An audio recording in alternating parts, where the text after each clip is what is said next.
तो अभी हम स्टार्ट करते हैं chapter 5, that is Newton's laws of motion. ये बहुत इम्पोर्टेंट चैप्टर होगा आपका, ठीक है। हम लोग फोर्स के बारे में पढ़ चुके हैं थोड़ा ब्रीफ में। अब हम न्यूटन लॉज ऑफ मोशन पढ़ेंगे, जो कि हमारा सेंट्रल इम्पोर्टेंस होता है किसमें, क्लासिकल फिजिक्स में, ठीक है। तो एक पॉइंट आप लिख लो अपने नोट्स में, that Newton's laws of motion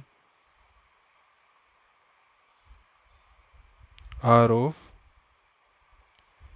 central importance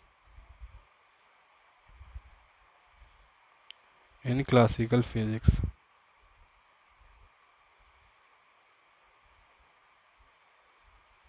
okay, तो Newton laws of motion are of central importance in classical physics. तो इस चैप्टर में हम न्यूटन्स के लॉ पढ़ेंगे। हमारे पास 3 लॉज होते हैं, ठीक है, 3 लॉज होते हैं। फर्स्ट होता है हमारा इनर्शिया के बेस पर, ठीक है। सेकंड हमारा होता है जो फोर्स को डिफाइन करता है और उसको एक एग्जैक्ट इक्वेशन देता है। थर्ड होता है हमारा फोर्सेस के बारे में कि they are equal and acting opposite to each other, ठीक है। तो ये हम आगे पढ़ेंगे, ठीक है। तो उससे पहले ना हमको फोर्सेस के बारे में पता होना चाहिए। इस चैप्टर से पहले जो चैप्टर 4 मैं आपको ब्रीफ में पढ़ा चुका हूँ, हमें किसके बारे में पता होना चाहिए, फोर्सेस के बारे में पता होना चाहिए जो भी नेचर में है, ठीक है। कौन कौन सी फोर्स होती है हमारे पास, पहली ग्रेविटेशनल, सेकंड हमने कौन सी पढ़ी थी, इलेक्ट्रोमैग्नेटिक, थर्ड हमारी होती है nuclear force, and fourth one is weak forces. बाकी जो वीक फोर्सेस हैं वो, तो ये आपको थोड़ा पता होना चाहिए।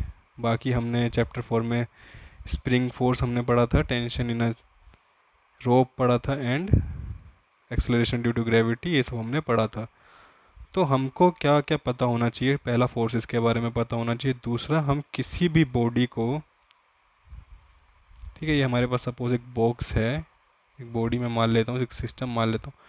हमको एज्यूम करना पड़ेगा कि हम इसका मास जानते हैं, पहले से हम इसका मास जानते हैं, और हम मैग्नीट्यूड एंड डायरेक्शन बता सकते हैं फोर्स की क्या है। जैसे सपोज टेबल पर एक बॉक्स रखा है, तो मुझे एक फोर्स के बारे में पहले से पता है, कौन सा, that is force due to gravity, जो कि नीचे लग रहा होगा अर्थ की तरफ, mg होगा जिसका magnitude.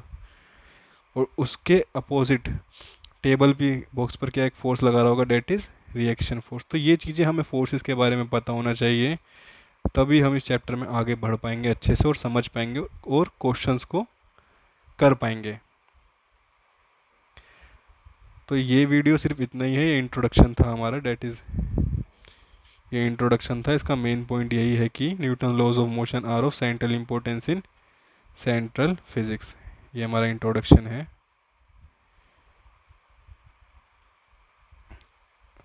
Thank you for watching this video, we will meet in the next video.